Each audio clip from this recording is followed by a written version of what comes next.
andutisi oda alaba debu gabruma namumani siru alaba debu gabruma namumani siru nu alaba ikamna kakadu hangau gamesadu lukamna wasokolbu kandu uforeine alkamna kunkum nile nadu uforeine alkamna kunkum nile nadu barodele joromo bilisumma jelani waranasa kabate wat madafa chisali billawasa karate matadi naisa marmaraka chisali duti kamna paratu biyamiti jerani duti kamna paratu biyamiti jerani diradala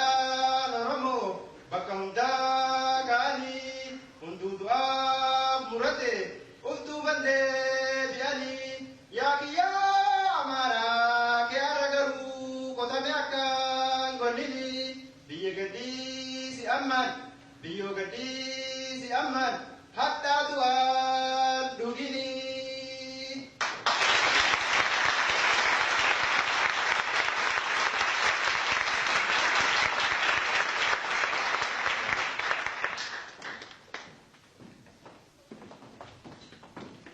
Compatriots, friends and guests, on behalf of the Central Committee of the Oromo Liberation Front, on behalf of our heroic combatants and the toiling Oromo masses, and finally, on my own behalf, I bring you warmest revolutionary greetings. I bring special greetings to the leadership and entire membership of the Union of Oromos Students in North America on this historic occasion of the 10th anniversary of the formation of their union. I would like to take this opportunity to congratulate them on this occasion and wish them success in the serious task of evaluating past experiences and in charting future courses of action. The Oromo Liberation Front, and indeed all Oromo nationalists, join you in this celebration and are certain that you will achieve ever more victories against the enemies of our people.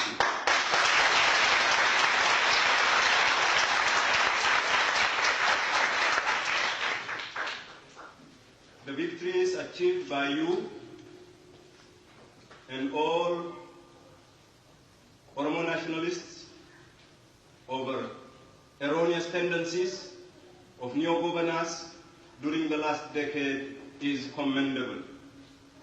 Ladies and gentlemen, to many of you from this part of the world, this is the year of George Orwell, and you are engaged in assessing the accuracy of his predictions.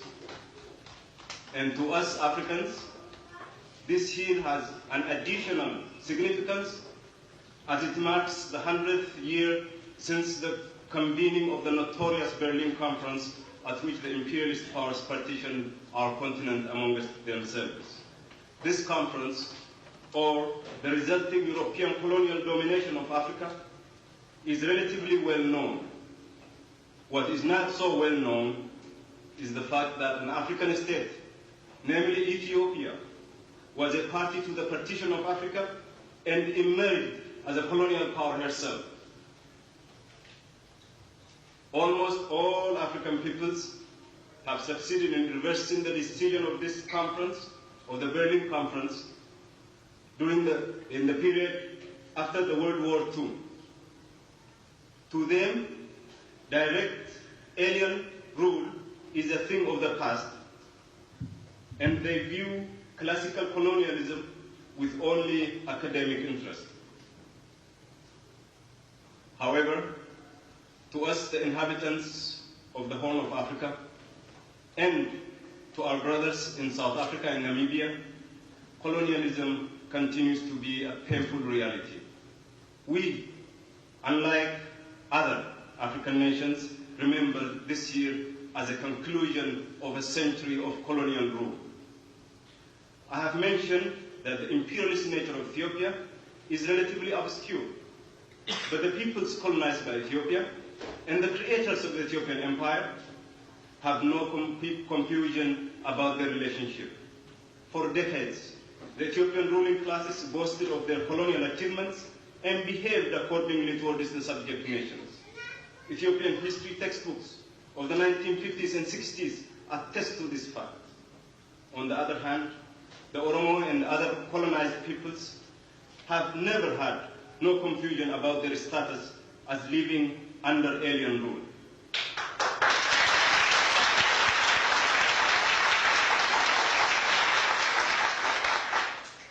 And indeed, our people view this century as the darkest period in their history. The reinterpretation of Menelik's conquest of our countries as, quote, the reunification of Ethiopia, unquote, is quite a recent phenomenon. It is one of the most recent tricks by the Ethiopian ruling classes to hide the true nature of their empire. But the relentless struggle of the Oromo and other oppressed peoples against Ethiopian colonialism will eventually expose Ethiopia's true nature, as it will lead to the realization of freedom for the oppressed and peace and stability in the whole region. Time does not allow us to show the uninterrupted nature of Oromo people's struggle for independence and national survival. In short, ever since we fell under Ethiopian colonialism, barely a decade had gone by without one Oromo region or another rising up in arms to throw off alien rule.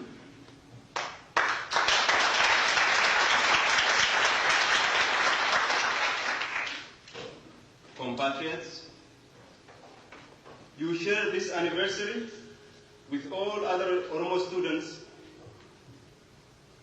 whose struggle is a manifestation of our people's aspiration for freedom and emancipation. Like your service, the Oromo Students' Union in Europe is also celebrating its 10th anniversary. Similarly, Oromo students at home are celebrating their 10th year of struggle under extremely difficult circumstances. When you organize such a gala night to celebrate this important chapter in the history of Oromo students' movements, I implore you to remember your counterparts at home who continue to defy fascist persecution and persevere in furthering the cause of our people at the tremendous risks to their lives.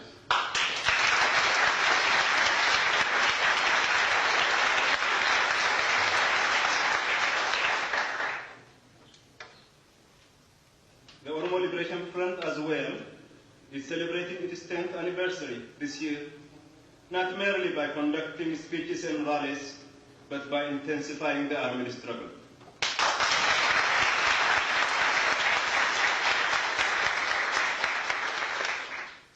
As you all know, decades of Oromo resistance to Ethiopian colonial domination and economic exploitation culminated in the formation of our front in 1974.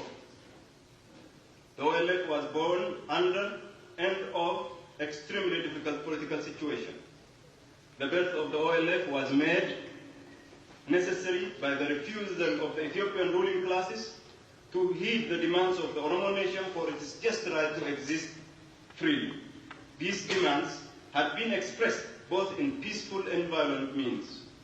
And the intensification of the policy of destroying Oromo national identity by the current heirs to the Ethiopian Empire imposed upon us a people's armed struggle as the only alternative to win back the rights that naturally belong to us.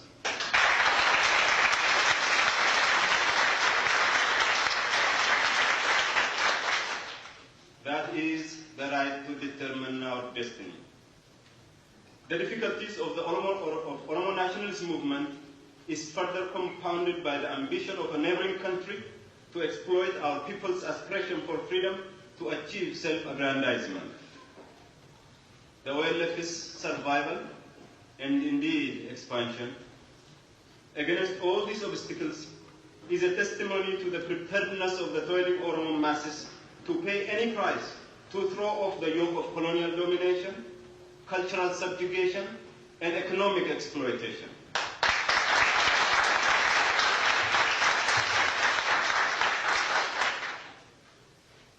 It's an emphatic testimony to the fact that the Oromo masses have said no to colonial domination perpetrated under the fake issue of unity of Ethiopia. And the forces aspiring to partition our country should soberly view our determination to regain freedom and should realize that no people once on the road to emancipation will accept exchange of masters.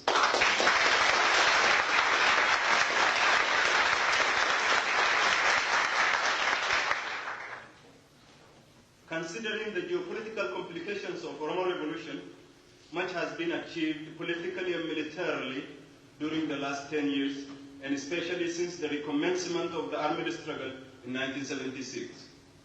From a tiny force deployed in the Churchill Mountains at the time, the number of our fighters has now grown to thousands operating in the regions of Hararge, Arsi, Bale, and Wallaka.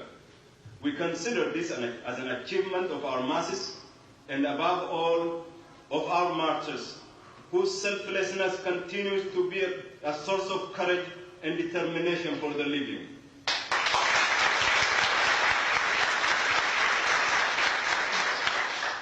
Long live the memory of our martyrs.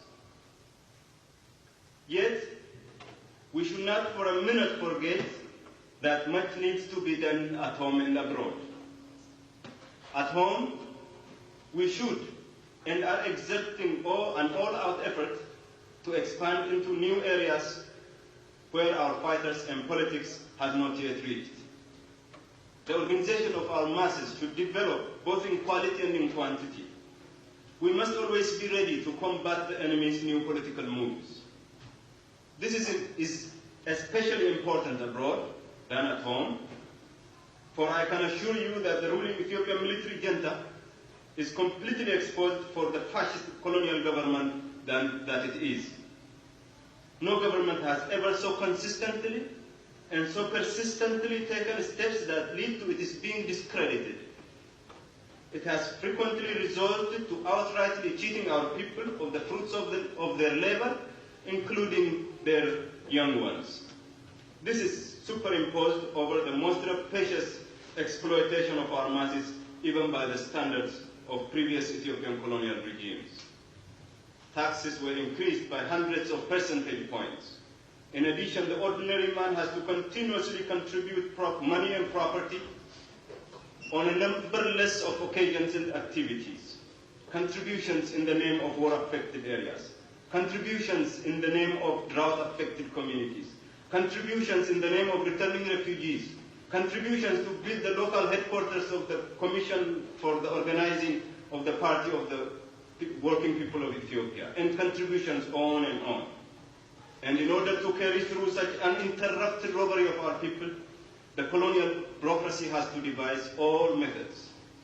No trick is too vulgar. No type of coercion is unacceptable.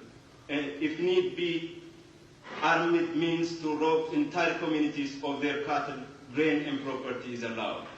The end result is the total bankruptcy of Ethiopian colonialism.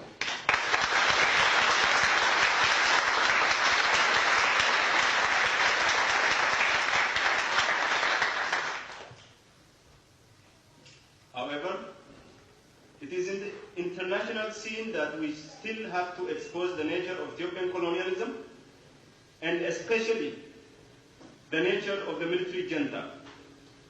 We are surprised to realize that some of the recent actions of the Ethiopian military junta is given significance abroad, namely its declaration of the formation of the Institute of National Studies and the ongoing preparation to declare the so-called Party of the Working People.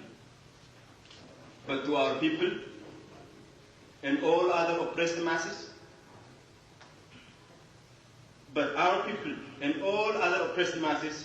do not distinguish these from the junta's all previous actions and declarations, which only resulted in more misery for our people and in more power for the military junta.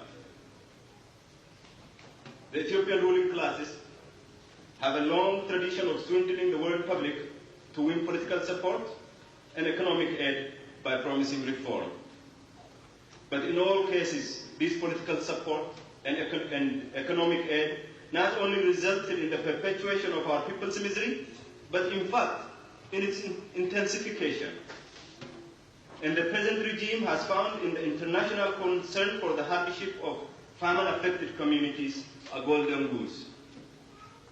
Unlike its predecessor, that covered up the death by starvation of hundreds of thousands of our people to defend its image, the present regime is trading with humanitarian assistance in the most obnoxious manner.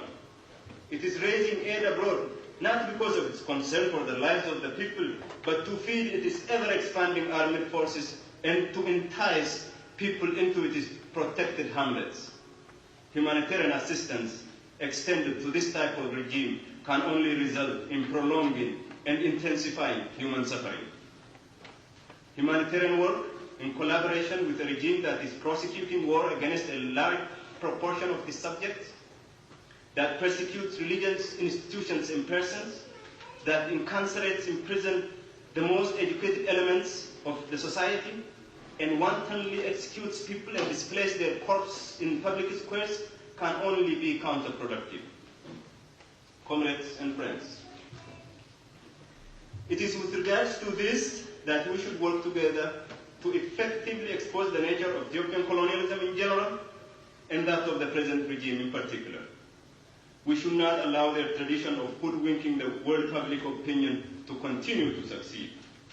You, Oromos students in foreign lands, have and should play an important role in exposing the colonial nature of Ethiopia and the justness of our people's struggle.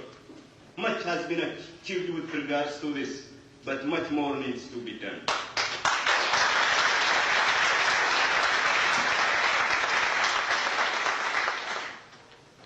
Our strategy should be to foster a people-to-people relationship, which is the only true basis for the achievement of justice and peace in the world.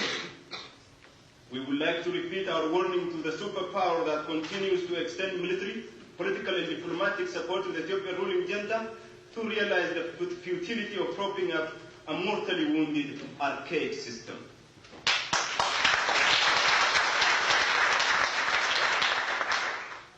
Similarly, the other superpower that is trying to woo the junta by extending economic aid should realize that Ethiopian colonialism cannot be made viable by any amount of economic assistance.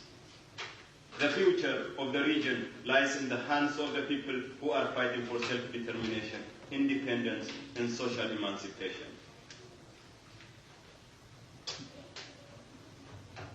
The OLF is engaged in fostering people-to-people relationship in the area. The OLF enjoys fraternal relations with genuine and revolutionary national liberation fronts in the area. We enjoy good relations with the Eritrean Revolution and have been recipients of assistance from the Eritrean People's Liberation Front.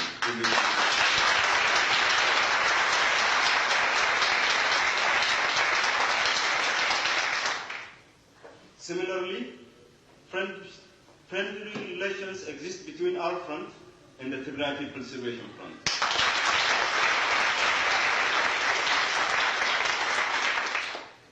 We are interested in developing these relations and to increase our areas of cooperation in concrete terms. We consider that the growing level of our cooperation will culminate in the formation of a united front. This is why the OLF published its stand on the issue of a united front and continues to explore ways of realizing it soon. Such a policy will help in formulating a new, fair, and lasting relationship, inter-people relationship in the Horn of Africa region. And the success of this process is inevitable. The Oromo people, in collaboration with other colonized and oppressed peoples, will put an end to Ethiopian colonialism and pave the way for peace, stability, and prosperity. The sooner that everybody, including members of the Ethiopian community, realize this inevitability, the better. The Oromo people shall no more bear with economic exploitation, political oppression, and repression in the name of a fake unity. An independent Oromia and an Oromo society free of exploitation, shame, degradation, misery, and ignorance is in the making.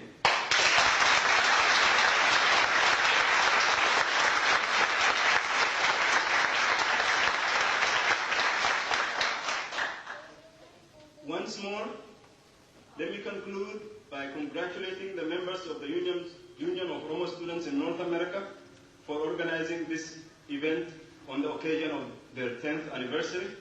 And let me express my wish for their success in the struggle in which all other Oromo nationalists joined them.